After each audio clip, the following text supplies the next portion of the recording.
नमस्कार दोस्तों। Bihar super TET के जो पेपर की तैयारी कर रहे हैं बच्चे और जिनका पेपर अभी पेंडिंग है, उन सभी के लिए एक बहुत ही महत्वपूर्ण सेशन लेकर आज हम आपके सामने प्रस्तुत हैं। आप सभी को पता होगा कि एक दो बार के भी जो पेपर हैं बिहार सुपर टेट के वो हो चुके हैं और उसका जब हमने पूरा एनालिसिस किया है तो वहां से हमें देखिए कि क्या पता चला कि इस बार पेपर में क्या आ रहा है।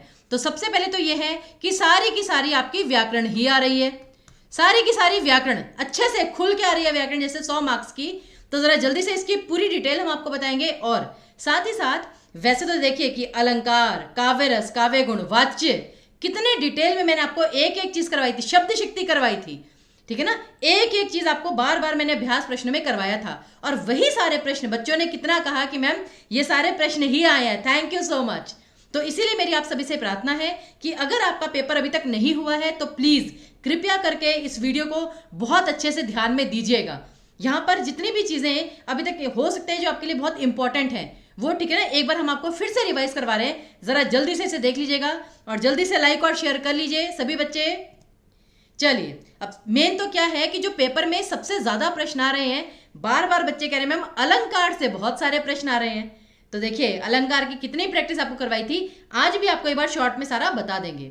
तो अलंकार के ऊपर बहुत सारे प्रश्न आए हैं। काव्य रस, काव्य रस के ऊपर बहुत प्रश्न आए हैं। आपको याद होगा अभी कुछ ही दिन पहले मैंने आपको अलंकार, काव्य रस और काव्य गुण तीनों को मिलाकर बहुत अच्छे से चीजें क्लियर की थी कि आपको चीजें याद कैसे करनी है।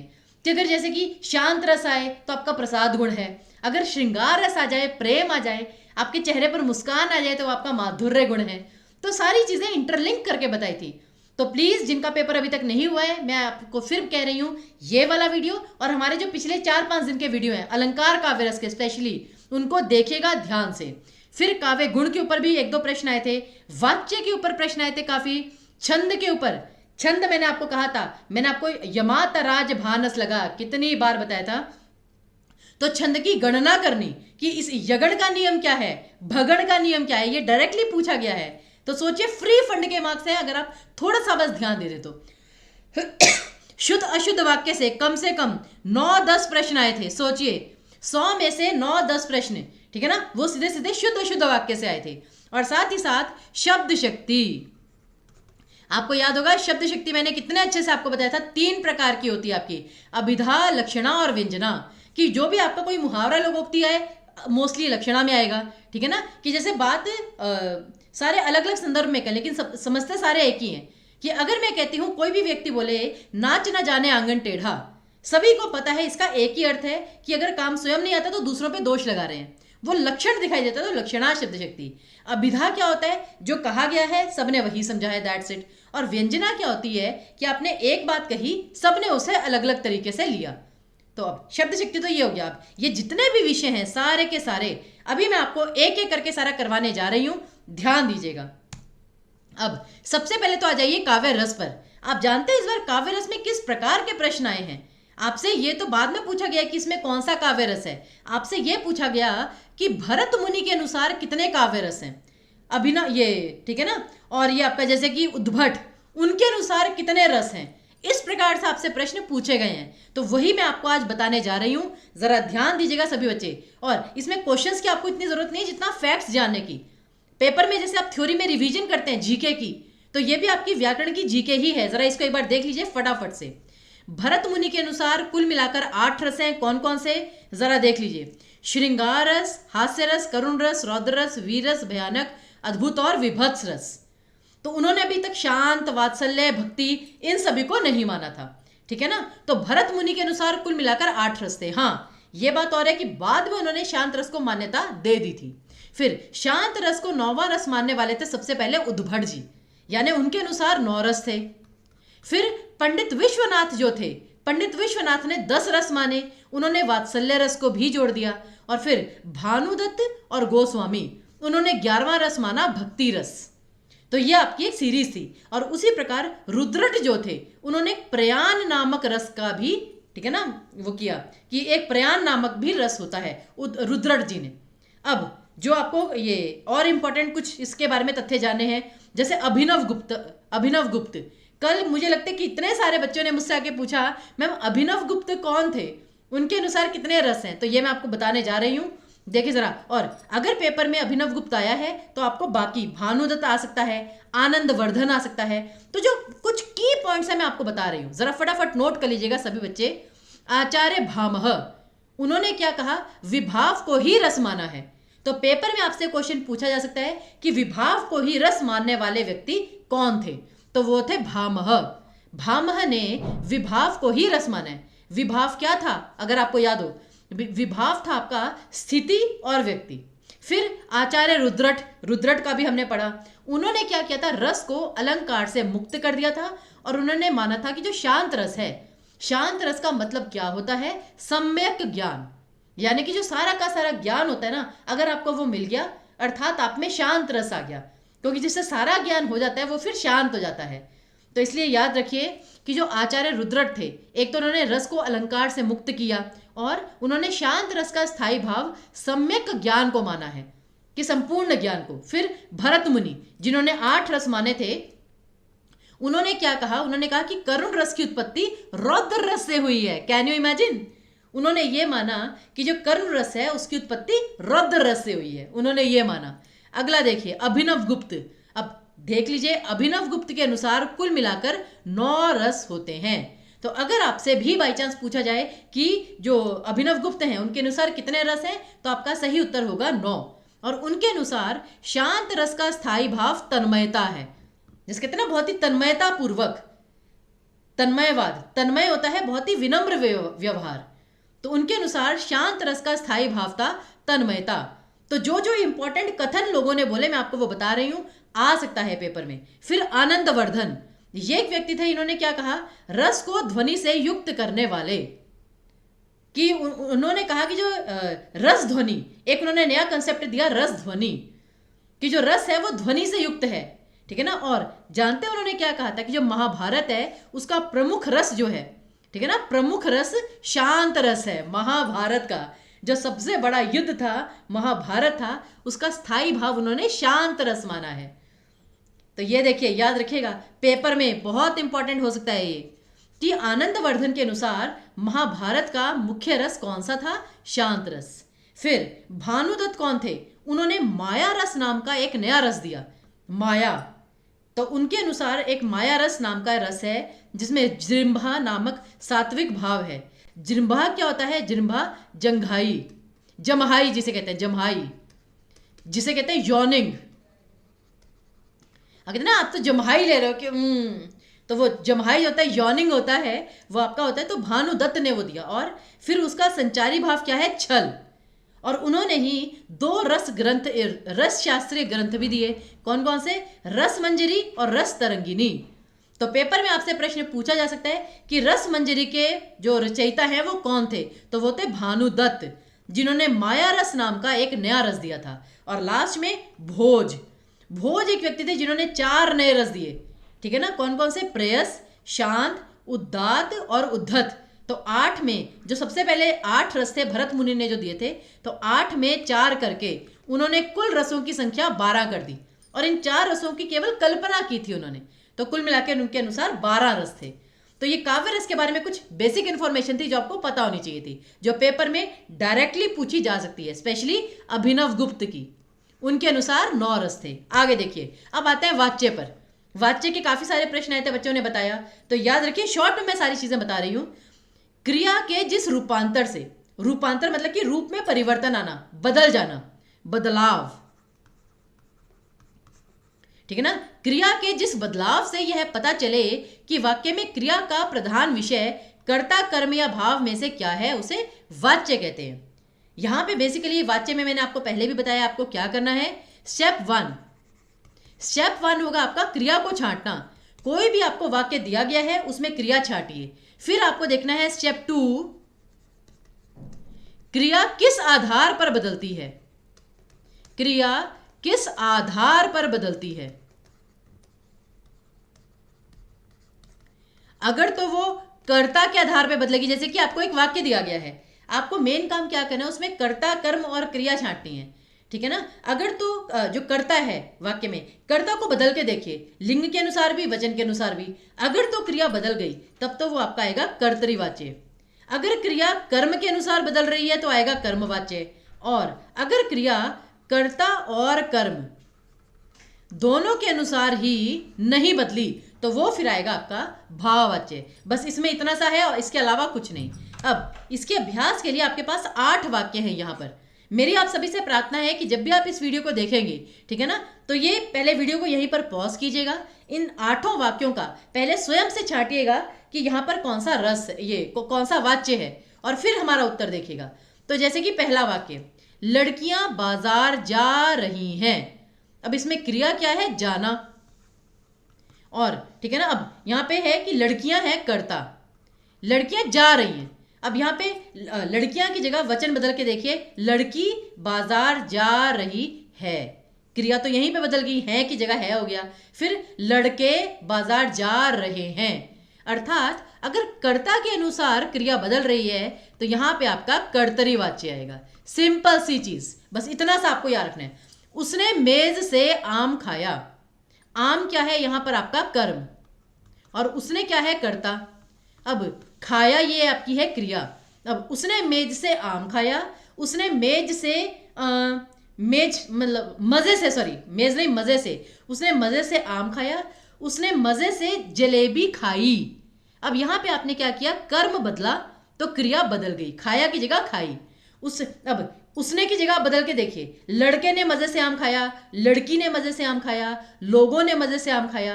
तो लिंग और वचन, कर्ता का लिंग वचन बदलने से क्रिया पे कोई असर नहीं पड़ा, लेकिन आम कर्म की जगह अगर हमने कुछ और रखा, मतलब कर्म में अगर हमने लिंग या वचन का परिवर्तन किया, उसने मजे से आम खाया, उसने मजे से आम खाए, उसने मजे से जलेबी खाई, तो ये सारा जो है कर्म के अनुसार बदला है, तो कर्मवाच्य।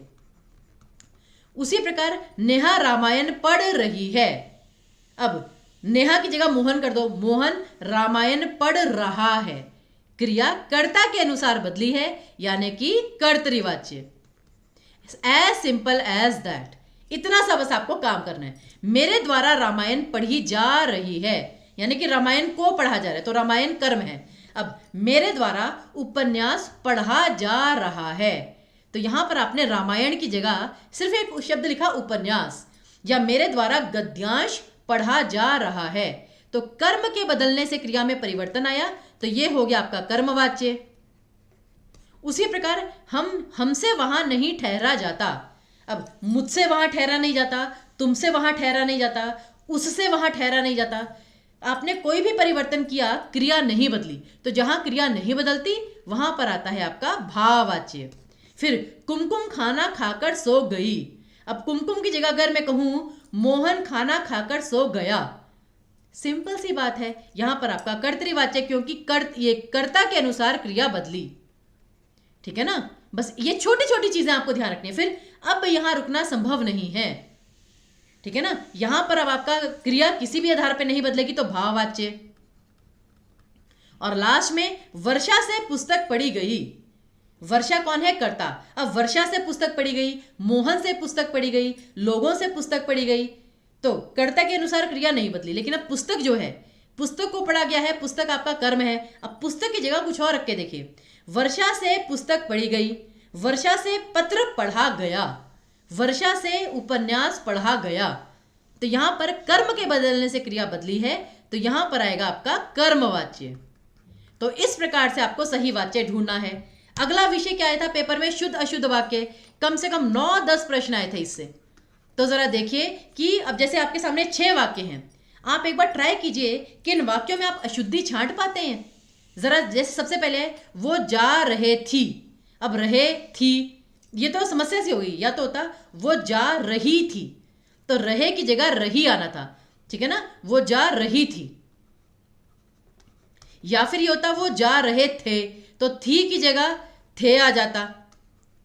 तो मतलब कि 2 तरह से यहाँ पे शुद्धि हो सकती थी, तो यहाँ पे ये गलती थी, ठीक है ना। तो यहाँ पे आप कह सकते हैं वचन संबंधी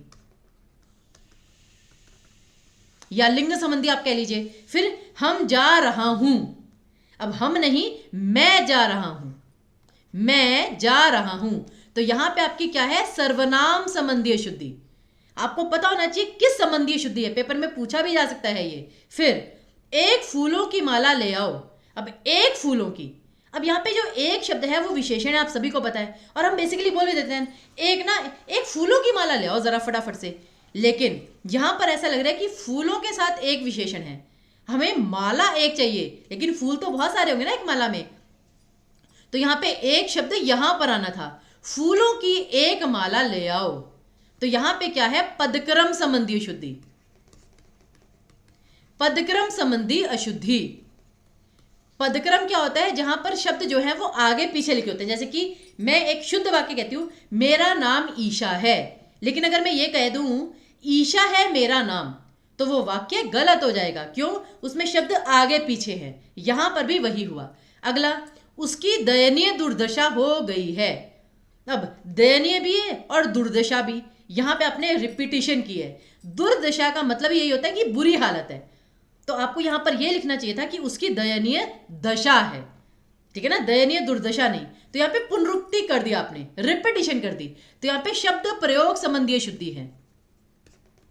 शब्द प्रयोग कह लीजिए या फिर पुनरुक्ति कह लीजिए, पुनरावृत्ति, पुनरावृत्ति भी कह सकते हैं आप, इस प्रकार की शुद्धि है। अगला, हम इस विषय में परिचित हैं। हम इस विषय में नहीं, इस विषय से परिचित हैं। तो यहाँ पे में की जगह से आएगा, तो यहाँ पर आपकी कारक संबंधी शुद्धि है कि में नहीं आएगा, से आएगा। और आखिरी में तुम इस कला से प्रवीण हो, तो यहाँ पे ये गलती आ गई।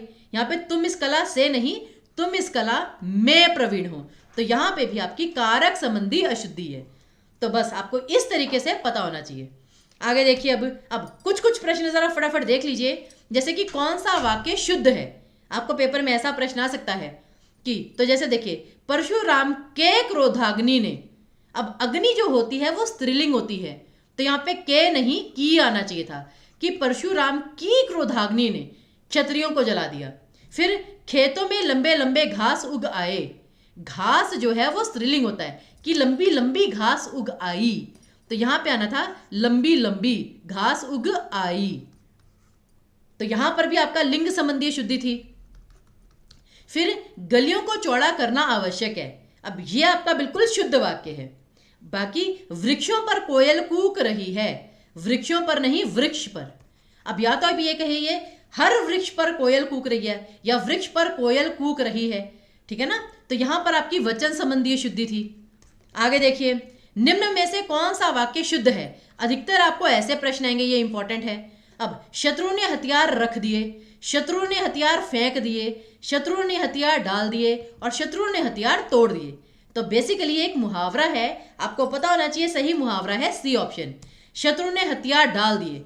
हथियार डालने का मतलब क्या होता है, हार स्वीकार करना, हार स्वीकारना। तो यहां पे करेक्ट ऑप्शन आपका सी ऑप्शन आना था। फिर देखिए, निम्न में से कौन सी पंक्ति अशुद्ध है। एक चीज मैं बार बार कहती हूं आपको, वाक्य जो है बहुत अच्छे से पढ़ना है। तो कौन सी पंक्ति अशुद्ध है, मतलब गलत है। यह कविता कबीर ने लिखी है, फिर हाथी मोटा है, लड़के ने पत्र लिखा, माला ने पुस्तक पढ़ चुकी है। अब देखिए, पहले आपने चारों विकल्प ध्यान से पढ़े और फिर देखा कि डी ऑप्शन तो बिल्कुल ही गलत है, माला ने पुस्तक पढ़ चुकी है। अब या तो होता माला ने पुस्तक पढ़ी है, या होता माला पुस्तक पढ़ चुकी है, तो यहाँ पे एक तरह से ने विभक्ति एक्स्ट्रा है, ठीक है ना। तो ये आपका अशुद्ध वाक्य था। आगे देखिए, शुद्ध वाक्य चुनिए, और ये सारे आपके प्रीवियस ईयर पेपर्स के ही हैं। तो शुद्ध वाक्य चुनिए। अब यहाँ पर 3 गलत है, 1 सही है। तो दे, मैं मेरे घर जाऊंगा, अब ये गलत है, मेरे नहीं आएगा, होगा मैं अपने घर जाऊंगा। फिर तुम तुम्हारा काम करो, तो तुम्हारा नहीं होगा, तुम अपना काम करो। फिर हम हमारे धर्म का पालन करना चाहिए, ये गलत है, आना चाहिए हमें अपने धर्म का पालन करना चाहिए। यानी कि शुद्ध वाक्य था आपका आखिरी वाक्य, यह वाकई एक गंभीर समस्या है, काम खत्म। उसी प्रकार से उनकी आजकल दयनीय दुर्दशा है, जो भी हमने पीछे किया, तो दयनीय दुर्दशा। अब यहां पर खैर पेपर में आपको इतना वो नहीं आएगा, तो यहां पे आपने करेक्ट ऑप्शन 3 ले लिया, क्योंकि दयनीय दशा है, तो दुर्दशा नहीं आना था, दशा आना था। आगे देखिए, वहां रोज जाने में तुम्हारी क्या अच्छाई है। अब वहां रोज जाने में तुम्हारी क्या अच्छाई नहीं होता, ये होता है भलाई क्या है, कि अगर तुम वहां पे रोज जा रहे हो तो उसमें तुम्हारी अच्छाई नहीं, तुम्हारी भलाई क्या है उसमें। तो यहाँ पे जो समस्या थी वो चौथे विकल्प में थी। तो इस प्रकार से भी प्रश्न आ सकता है सेंटेंस करेक्शन का।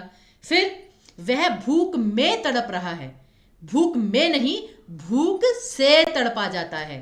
तो यहाँ पे आपका दूसरे विकल्प में, ठीक है ना, अशुद्धि थी। आगे देखिए, मैं और तुम साथ साथ खाना खाएंगे।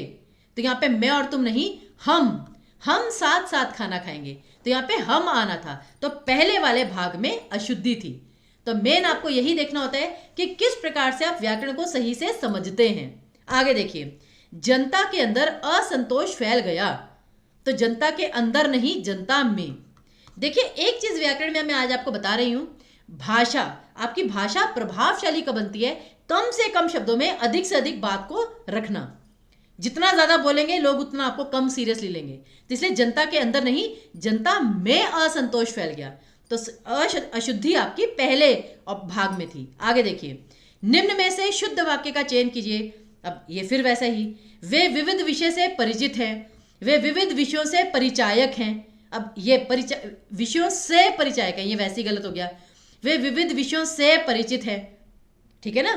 अब ये देखिए, वे विविध विषय से, अब विविध मतलब होता है बहुत सारे, तो यहाँ पे विषयों आना चाहिए था, वे विविध विषयों से परिचित हैं, ठीक है ना। तो आपका सही उत्तर सी ऑप्शन आना था।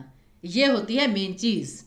और आखिरी, मैंने यह कुर्सी 100 रुपए की खरीदी है।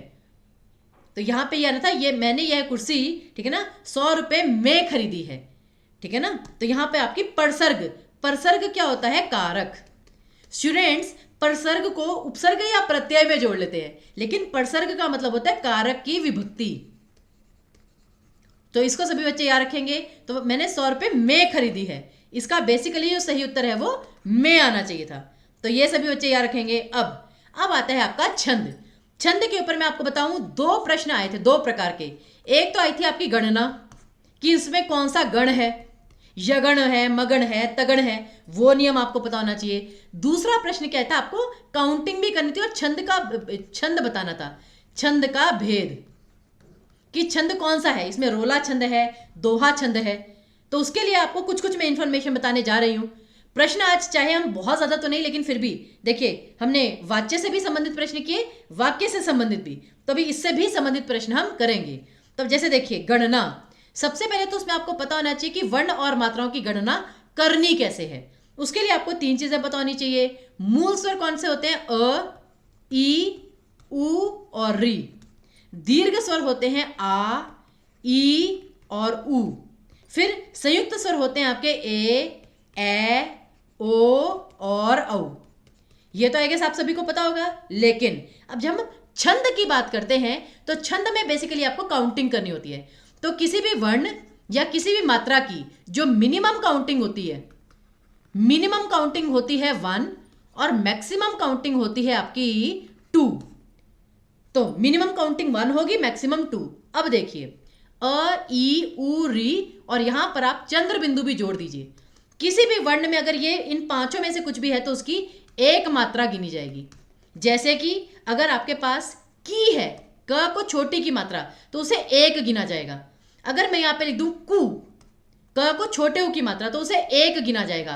परंतु अगर मैं लिख दूं कु, तो यहां पे बड़े उ की मात्रा आ गई, तो ये जो तीनों हैं इनको 2 मात्रा में गिना जाएगा। आ, ई, उ, तो ये सारी आपकी 2 मात्रा, तो कु और कु। तो यहां से आपको पता चल जाना चाहिए कि काउंटिंग कैसे करनी है आपको। फिर ए, ओ, औ, इन सभी की भी 2 मात्राएं आएंगी। जैसे मैंने आपको बताया कि मिनिमम 1, मैक्सिमम 2, इससे ज्यादा नहीं होता। और साथ ही साथ इसमें, जैसे इसमें चंद्र बिंदु था 1 मात्रा में, अब जो आपका अनुस्वार होता है केवल बिंदु, ठीक है ना, और आपका विसर्ग, ये दोनों भी आपके 2 मात्रा में ही गिने जाएंगे। मुझे लगता है अगर आपने इतना याद कर लिया तो ये आपके लिए बहुत ही ज्यादा सफिशिएंट है। अब इसके साथ साथ एक और चीज, जैसे अगर आपका कभी कभी आधा शब्द आ जाए, जैसे मैं कहती हूं संयुक्त, चलिए, या स्वर ले लीजिए, स्वर। अब ये जो स्व है, स्व को 1 गिना जाएगा। लेकिन और उसका रीजन क्या था, व के साथ अ का स्वर था। अगर यहां पे स्वा होता, स्वा, तो व के साथ आ का स्वर है तो इसे 2 गिना जाएगा। अच्छा, अब स्वर में क्या है, ये आधा स्वर स्टार्टिंग में है, लेकिन अगर इससे पहले कोई स्वर होता, जैसे कि हम कहते हैं कच्छ की खाड़ी, गल्फ ऑफ कच्छ, वो आपने सुना हुआ है ना, तो कच्छ की खाड़ी, तो जैसे कच्छ है। अब क में एक मात्रा आएगी, आपको पता है। अब छ में एक मात्रा आएगी, लेकिन जो आधा च और छ है इसको तो आपने एक मान लिया, लेकिन ये जो आधा व्यंजन है ना, इसके पहले अगर कोई शब्द है तो उसमें मात्रा इसकी जुड़ जाएगी, यानी कि 1 + 1 2। तो क अ की मात्रा होते हुए भी 2 गिना जाएगा, 2 मात्राएं। क्यों? उसके बाद आपका आधा वर्ण था। तो ये एक बहुत ही महत्वपूर्ण विषय है। आगे देखिए, अब यमातराज भानस लगा, ये जो आपके 8 गण हैं, कुल मिलाकर कितने गण होते हैं? 8। उसके लिए ये सबसे मेन नियम है, यमातराज भानस लगा। और इसीलिए आज तोते की तरह रट लीजिए, यमातराज भानस लगा, यमातराज भानस लगा। पेपर में इसकी गणना आ रही है सीधे सीधे। जानते हैं पेपर में प्रश्न क्या है कि मगण का नियम क्या है? जैसे कि गुरु गुरु गुरु। अब ये कैसे काउंटिंग होगी? अभी पीछे मैंने आपको बताया कि अ का आप एक मात्रा गिनेंगे और आ की आप 2 मात्रा गिनेंगे। तो बस इतना सा है। अब यमातराज भानस लगा, मैं आपको बता दूं यहां पर आपके कुल मिलाकर 8 गण होते हैं। य से यगण, म से मगण, त से तगण, र से रगण, ज से जगण, भ से भगण, न से नगण और आपका स से सगण। ल से होता है लघु यानी कि छोटा स्वर और ग से होता है गुरु वर्ण। अब देखिए सभी बच्चे, यगण, अब इसे काउंटिंग कैसे करते हैं? य से य के अगले वाले 2 वर्ण इंक्लूड कीजिए, य माता। अब य इसमें य में अ का स्वर है तो 1। और हाँ, यहां पर एक और चीज, एक मात्रा का आप ये सीधी रेखा खींचते हैं और 2 मात्रा हो तो उसका एक चिन्ह होता है एस करके, वर्तुल रेखा जिसे कहते हैं। तो अब देखिए यहाँ पे म को आ का स्वर है तो 2 मात्रा आएंगी, तो 2 की जगह आपने एस लगा दिया। और ता में भी आपकी 2 मात्राएं हैं तो आपने एस लगा दिया। उसी प्रकार मगण, अब मगण जो है वो म से प्रारंभ कीजिए, मा ता रा, मतलब म के अगले वाले 2 वर्ण इंक्लूड करके। तो तीनों में आ की मात्रा है, यानी कि 2 2 2 मात्राएं, गुरु वर्ण, तो एस एस एस। और उसी प्रकार से आप बाकी सारे गणों की भी काउंटिंग करते हैं। जैसे कि अब नगण है तो न स ल, तो उससे अगले वाले 2 वर्ण इंक्लूड करके, तो यहाँ पे लघु लघु लघु। ये चीज आपको ध्यान रखनी है। आगे देखिए, तो जैसे मैंने कहा कि एक मात्रा का लघु वर्ण खड़ी पाई इसे कहते हैं, और 2 मात्रा के लिए गुरु वर्ण वर्तुल रेखा कहते हैं इसे। अब जैसे आपके सामने 6 शब्द हैं, मैं फिर से आपको कहूंगी कि अभी मेरे बिना बताए पहले आप खुद से इनका ट्राई कीजिए कि हर शब्द में कौन सा गण है। और याद रखिए 3 वर्ण मिलाकर एक गण बनता है, 3 वर्णों का एक गण, 2 का नहीं बनेगा, 4 का नहीं बनेगा, 3 वर्णों का एक गण बनेगा। अब जैसे कि समास में स के लिए 1 मात्रा, आ के लिए 2 मात्रा है तो गुरु वर्ण, और स अ का स्वर है तो 1 मात्रा आ गया, आई एस आई। अब संधि, स के साथ अनुस्वार है तो अनुस्वार में मैंने बताया था कि गुरु वर्ण आएगा, और ध में छोटी की मात्रा है तो लघु। फिर वर्णन, अब वर्णन में ण के ऊपर जो आधा र है वो अपने पहले वाले में जुड़ जाएगा, तो व में अ का स्वर होते हुए भी 2 मात्रा आएगी, और ण अ का स्वर है तो 1, न के साथ अ का स्वर है तो 1, तो एस आई आई। फिर विच्छेद, अब यहाँ पे भी आधा च और छ, तो ये आधा वर्ण जो है इसकी मात्रा पहले वाले में जुड़ जाएगी, तो व में छोटी की मात्रा होते हुए भी गुरु वर्ण। फिर छ के साथ ए का स्वर है तो ए का स्वर तो आपका 2 मात्राएं ही होंगी, और द के साथ अ का स्वर है तो 1 मात्रा। विग्रह, अब फिर से ग्र, आधा वर्ण है तो इसकी मात्रा पहले वाले में जुड़ जाएगी, तो यहाँ पे आएगा आपका एस आई आई। और द्विगुण, द्वि, द को छोटी की मात्रा है तो लघु, ग को छोटे उ की मात्रा है तो लघु, और ण में भी लघु। अब देखिए इसमें गण क्या होगा। अब एस आई, यहाँ पे केवल 2 थे तो यहाँ पे तो कोई गण है ही नहीं, क्योंकि गण के लिए हमें कम से कम 3 वर्ण चाहिए, ठीक है ना। अब बाकी में कौन कौन सा, देखिए यमाता राज भानस लगा, लिख लीजिए यमाता राज भानस लगा। अब आई एस आई, तो ये कहां पर है आपका, ये ज भान, आई एस आई, तो यहां पर क्या आ गया आपका जगण। फिर एस आई आई कहां पर है, ये भा, एस आई आई, ठीक है ना, गुरु लघु लघु, तो ये आ गया आपका भगण। फिर एस एस आई, ता रा ज, तो एस एस आई, ठीक है ना, तो ये आ गया आपका तगण। फिर एस आई आई ये हम कर ही चुके हैं भगण, और आई आई आई तीनों लघु वर्ण कहां पर हैं, न स ल, तो ये आ गया आपका नगण। और पेपर में आपसे कभी कभी ये डायरेक्ट क्वेश्चन पूछा जाता है कि तीनों लघु वर्ण वाला गण कौन सा है, नगण, और तीनों गुरु वर्ण वाला कौन सा है, मगण। मा ता रा, गुरु गुरु गुरु। तो ये थी आपकी गणना। अब यही गणना आपको यहां पर काउंट करनी है। अब जैसे जो छंद होता है वो चरणों में विभक्त होता है। जैसे चरण, यही सयानो काम, ये एक चरण। राम को सुमिरन कीजय, दूसरा चरण। पर स्वार्थ के काज, तीसरा चरण। शीश आगे धर दीजय। तो अब पहला और तीसरा चरण कहलाता है विषम चरण, दूसरा और चौथा चरण कहलाता है सम चरण। अब इसकी काउंटिंग, यही एक मात्रा है तो लघु गुरु, लघु गुरु गुरु, गुरु लघु, ये तो पता चल गया ना मात्राएं। तो अब इसकी काउंटिंग कीजिए, पहले चरण में कितनी काउंटिंग है, 1 2 3 4 5 6 7 8 9 10 11, पहले चरण में 11 मात्रा। दूसरा चरण गुरु लघु, गुरु लघु लघु लघु लघु, गुरु गुरु, काउंटिंग कीजिए 1 2 3 4 5 6 7 8 9 10 11 12 13। अब यहां पर आपको एक और चीज देखनी है, क्या होता है कि जो छंद होते हैं वो वर्णिक भी होते हैं, मात्रिक भी होते हैं। वो कैसे पता चलेगा, अब अभी आप काउंटिंग कर रहे हैं, पर लघु लघु स्वा, अब स्व से पहले कुछ नहीं है तो आ की मात्रा है तो गुरु रथ, लघु लघु गुरु गुरु लघु, काउंटिंग 1 2 3 4 5 6 7 8 9 10 11, और गुरु लघु गुरु गुरु लघु लघु गुरु गुरु, तो 1 2 3 4 5 6 7 8 9 10 11 12 13। अब मात्रा आपकी बिल्कुल सेम है, 11 13 11 13। तो बेसिकली ये जो 11 13 का नियम है ये आपका सोरठे का होता है। वैसे रोला का भी होता है, लेकिन सोरठे का नियम क्या होता है कि जो पहला और तीसरा चरण है उसका अंत आपका गुरु लघु से होगा, S I S I S I, तो इसलिए ये आपका सोरठा था। तो ये नियम तो याद करने ही पड़ेंगे। और दूसरी चीज, अभी आप पैटर्न देख रहे हैं, I S I, S S S, I S I, अब यही पैटर्न के यहां पर है आई एस आई एस। अगर ये वाला पैटर्न सेम होता, ये वर्णों का, कि आई एस आई होता, यहां पर भी वही पूरा पैटर्न सेम होता, तब ये होता आपका वर्णिक छंद।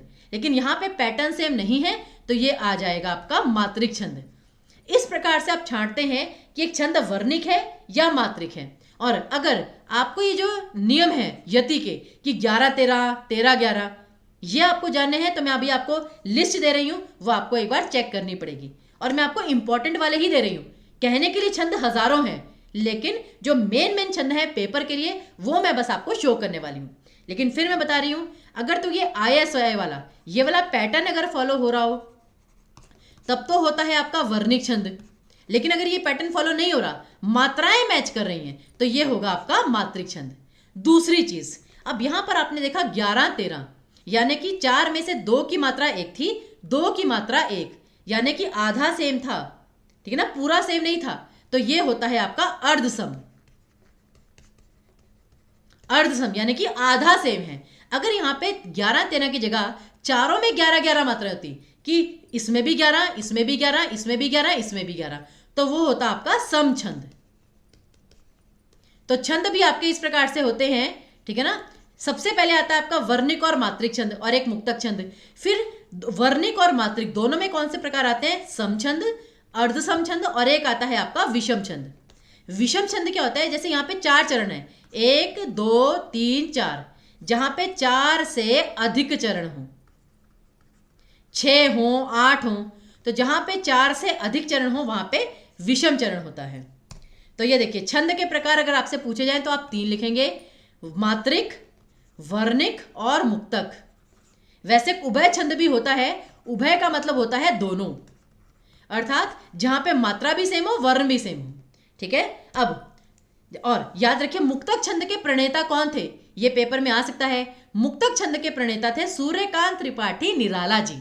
फिर मैंने बताया मात्रिक और वर्णिक छंद दोनों ही 3 और प्रकार से विभाजित होते हैं, सम छंद, अर्धसम और विषम। तो इनका मतलब मैं आपको बता चुकी हूं। अब विषम छंद कौन से हैं? जिसमें 4 चरण से अधिक हों। मुख्यतः जो पेपर में आते हैं वो 2 होते हैं, कुंडलिया और छप्पय। अब ये बनते कैसे हैं? इनमें 6 चरण होते हैं, इसमें भी 6 चरण, इसमें भी 6 चरण। अब कुंडलिया किससे मिलकर बनता है? दोहा और रोला से। और छप्पय किससे मिलकर बनता है? रोला और उल्लाला से।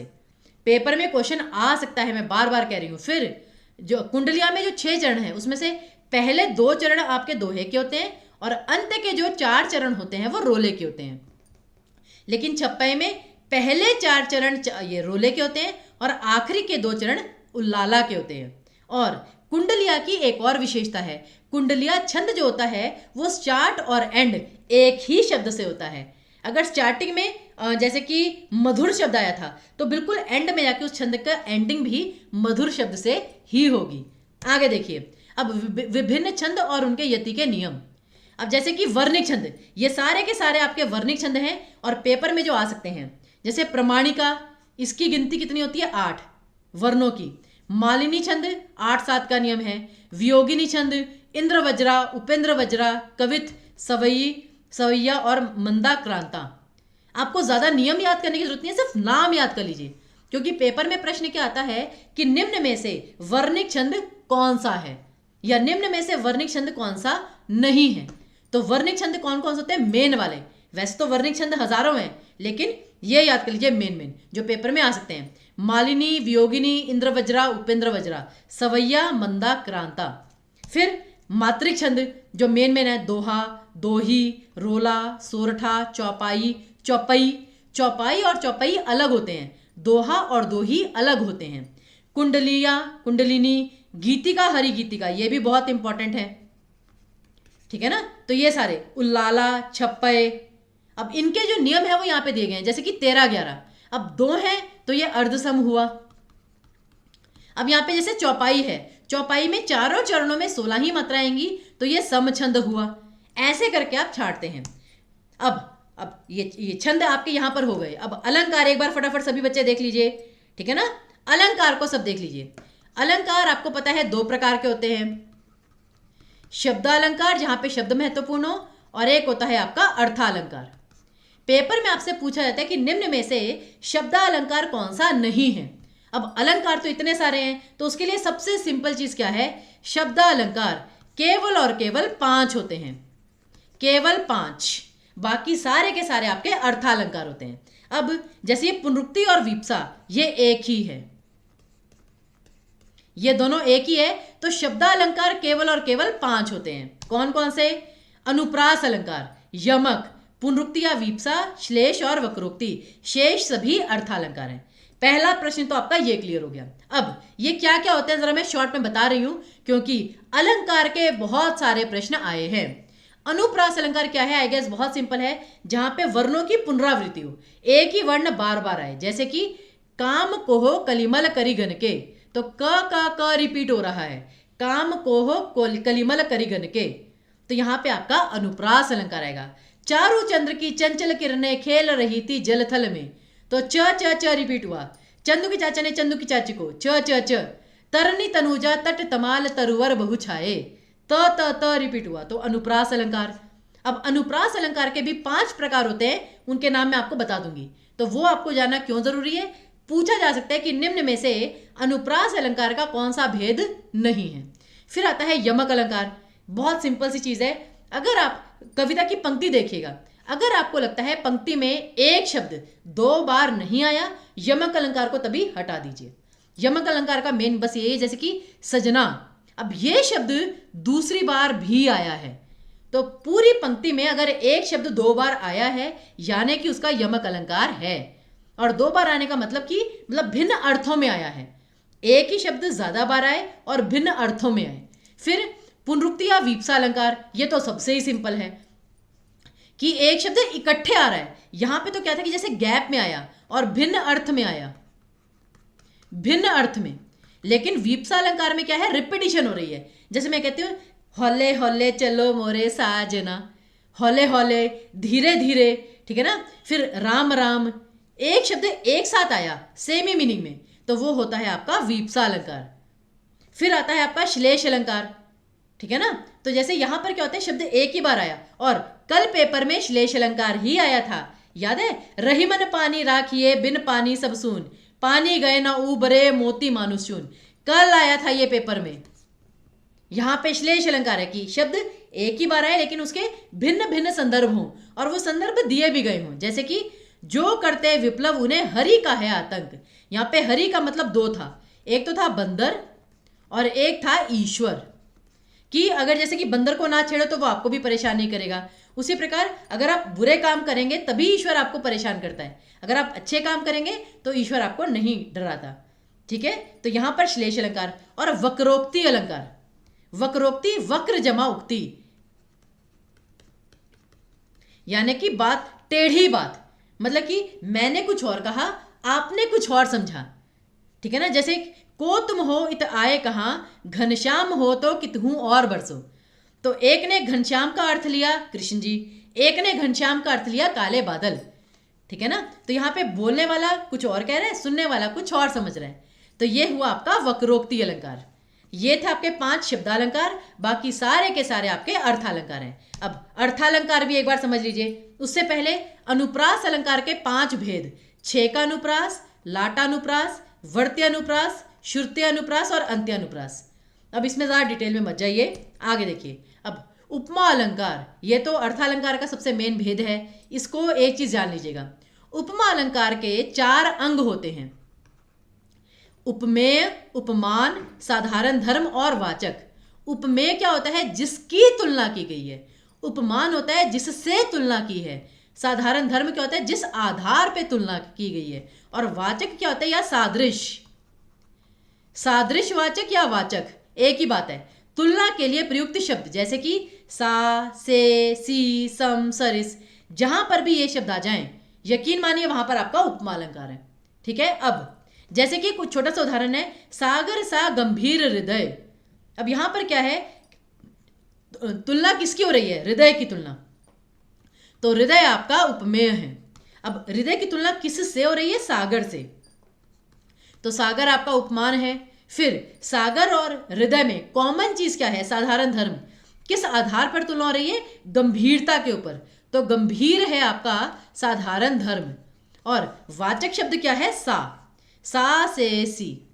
तो ये चारों चीजें आपको पता होनी चाहिए। फिर अगली चीज, अब कुछ अलंकार हैं जो बार बार पेपर में आपको आते हैं, उपमा अलंकार, रूपक, उत्प्रेक्षा। अब देखिए मानवीकरण। अब उपमा अलंकार क्या होता है, जैसे ये सारे ना मिलते जुलते हैं, जहां पे तुलना होती है, कंपैरिजन, एक शब्द की दूसरे से तुलना होती है। जैसे कि चंद्रमा सा मुख। अब जहां पर तो वाचक शब्द आ जाता है, सा से सी, मैं फिर लिख रही हूं, सा से सी, सम, सरिस, इनमें से अगर कोई भी शब्द आ गया तो आपका उपमा अलंकार है। लेकिन अगर ये शब्द नहीं आया और डायरेक्ट तुलना हो रही है, जैसे कि चंद्रमुख, कि मुख चंद्रमा ही है, पद पंकज, यानी कि पैर कमल ही हैं, या फिर कमल नयन, आंखें कमल ही हैं, डायरेक्ट कंपैरिजन, वाचक शब्द नहीं है, तो रूपक अलंकार आएगा। और उत्प्रेक्षा अलंकार क्या होता है, जहां पे केवल कल्पना या संभावना की जाती है, जैसे कि मुख मानो चंद्रमा है। अब सा से सी अलग था, मानो अलग है। और उत्प्रेक्षा अलंकार के कीवर्ड्स कौन से होते हैं, सभी बच्चे देखिए, मानो, मनहु, मनो, ज्यों, जानो, जनहू। तो मुख मानो चंद्रमा है, तो केवल आप कल्पना या संभावना कर रहे हैं, तो उत्प्रेक्षा आएगा। फिर प्रतीप अलंकार क्या होता है, प्रतीप अलंकार होता है उपमा अलंकार का विपरीत। अब जैसे था चंद्रमा सा मुख, इसका उल्टा क्या आएगा कि मुख, ये चांद तो मुख जैसा है, यानी उल्टा कर दिया कि मुख जैसा चांद, इसका मतलब क्या हुआ, मुख जैसा चांद। उल्टा कंपैरिजन, उल्टा कंपैरिजन किया तो आपका आएगा प्रतीप अलंकार, छोटे को बड़ा बताया गया है। और व्यतिरेक अलंकार क्या होता है, प्रतीप अलंकार की हायर डिग्री, प्रतीप की हायर डिग्री। जैसे कि मुख को एक तो छोटे को बड़ा बनाया गया है और उसकी तारीफों के पुल बांध दिए गए हैं, जैसे कि मुख जैसा ही है, वो चांद भी है, सितारे भी, आकाश भी, झील भी, तो सभी के साथ तुलना कर दी गई, बहुत सारे उपमान जोड़ दिए गए, तो ये होता है आपका व्यतिरेक।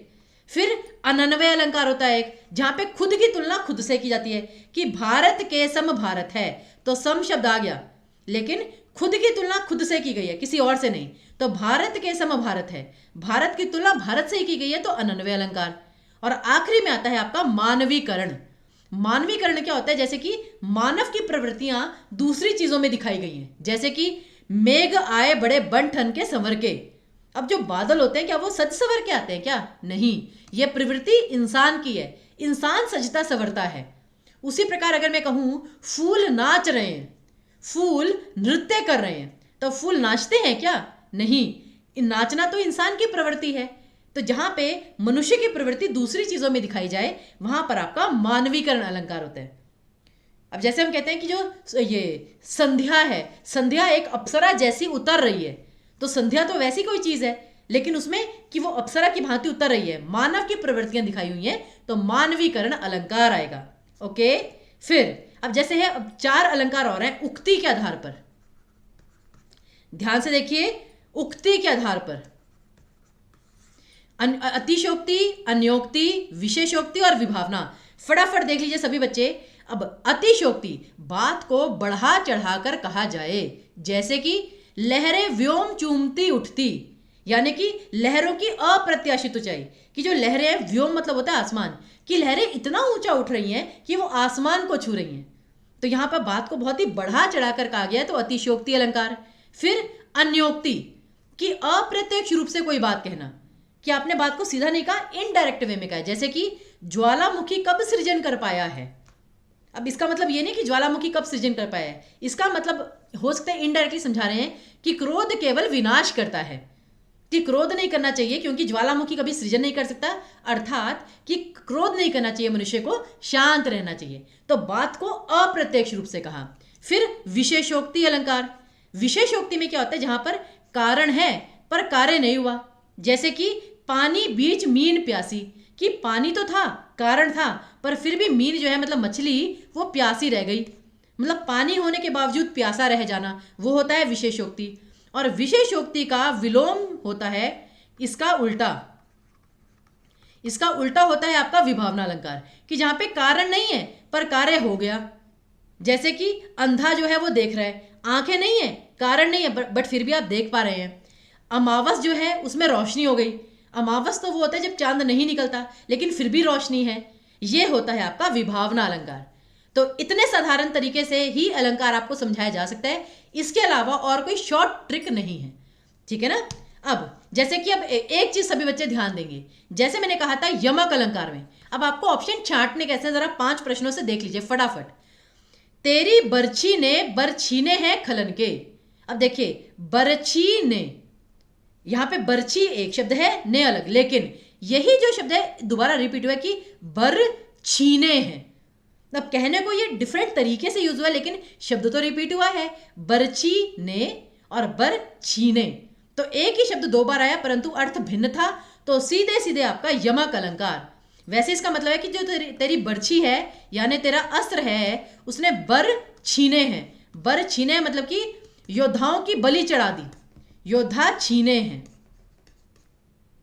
ठीक है ना। तो यहां पे यमक अलंकार, तो ऐसे आपको अलंकार छांटना है। फिर सुरभित सुख सुंदर सुखद सुमन तुझ पर खिलते हैं। अब स बार बार रिपीट हो रहा है, तो अनुप्रास अलंकार सीधा सीधा। फिर राम राम कही बारंबारा। अब राम राम एक ही शब्द एक बार इकट्ठा रिपीट हुआ और एक ही अर्थ में, तो आपका वीपसा अलंकार आएगा, सीधी सी बात, सिंपल तरीका बिल्कुल। फिर भूप सहस 10 एक ही 12। सहस मतलब क्या होता है? सहस्त्र, कि इतने सारे राजा एक ही बार में लगे उठावन टरत नटारा। अब यहां पर क्या हो रहा है कि कोई कंपैरिजन हो रहा है क्या? यहां पर तो बस इतना है कि इतने सारे राजा मिलकर भी उठा नहीं पा रहे थे, तो यहां पे तुलना तो कुछ की नहीं गई, तो ना रूपक अलंकार आएगा ना ही उत्प्रेक्षा अलंकार। ऐसे आपको सही अलंकार तक पहुंचना है कि जहां पे तुलना नहीं वहां पे रूपक और उत्प्रेक्षा अलंकार नहीं। अब अतिशोक्ति अलंकार हो सकता है बिल्कुल, लेकिन अब अनुप्रास, अब कौन सा ऐसा शब्द है जो बार बार रिपीट हो रहा है, या वर्ण कोई रिपीट नहीं हो रहा, तो अनुप्रास अलंकार भी नहीं है, काम खत्म। तो यही चीज है, बार बार आपको ऑप्शन में वही ऑप्शन आएंगे, आपको शॉर्ट ट्रिक अपनानी है। तो यहां पर आपका अतिशोक्ति अलंकार आएगा, और ये सीता स्वयंवर का है, सीता जी का स्वयंवर, कि जैसे जो जिस धनुष को राधा, ये जो सीता मैया है, वो अपनी कनिष्ठा पे उठा लेती थी, ठीक है ना, जिसे राम जी ने आराम से उठा लिया, उसे सहस्त्र राजा मिलकर भी ये जो टरत न टारा, उसकी तार तक उठा नहीं पा रहे थे, इतना हैवी था।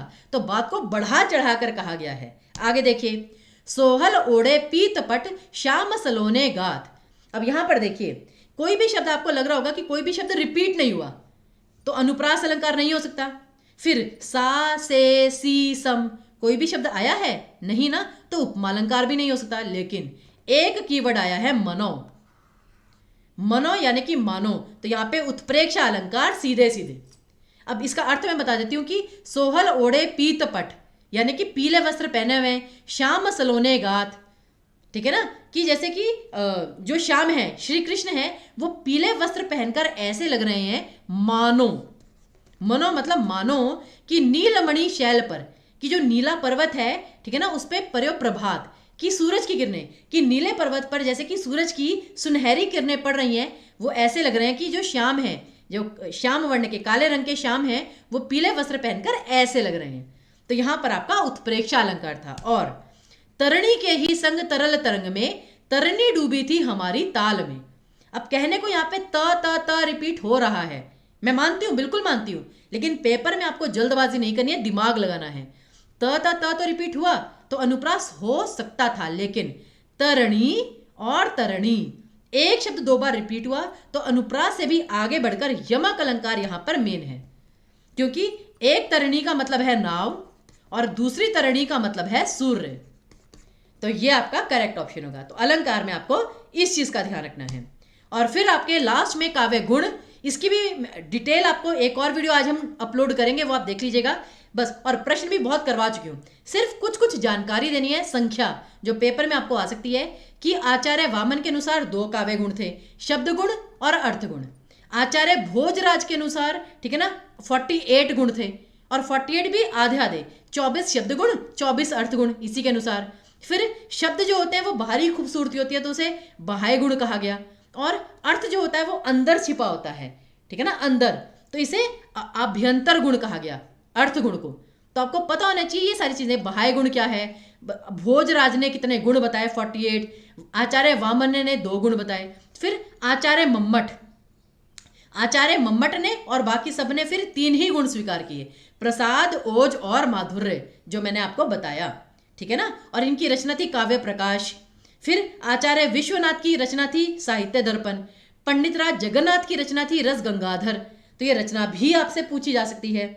और काव्य गुण, जैसे मैंने आपको बताया, जैसे भरत मुनि क्या कहते हैं, काव्य रस में हमने पढ़ा था, काव्य का आवश्यक तत्व है रस, और उनके अनुसार जो 8 रस थे मैं आपको बता ही चुकी हूँ स्टार्टिंग में। फिर उन्होंने शांत रस को नवे रस की रूप स्वीकृति दे दी थी बाद में।